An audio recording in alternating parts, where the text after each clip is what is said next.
और इस वक्त की बेहद अहम खबर, कांग्रेस लीडर अधीर रंजन चौधरी ने मुतालबा किया है कि पुलवामा वाकये की फिर से जांच कराई जाए। अधीर रंजन चौधरी ने ट्वीट किया है और अपने ट्वीट पे उन्होंने लिखा है कि ये सवाल लाजमी है कि पुलवामा हादसे का असल जिम्मेदार कौन है, ये चीज सामने आनी चाहिए। इसीलिए उन्होंने पुलवामा वाकये की फिर से जांच कराई जाने का ट्वीट किया है।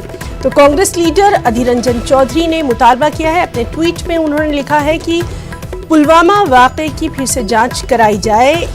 उन्होंने अपने ट्वीट में लिखा कि ये सवाल लाजमी है कि पुलवामा हादसे का असल जिम्मेदार कौन है।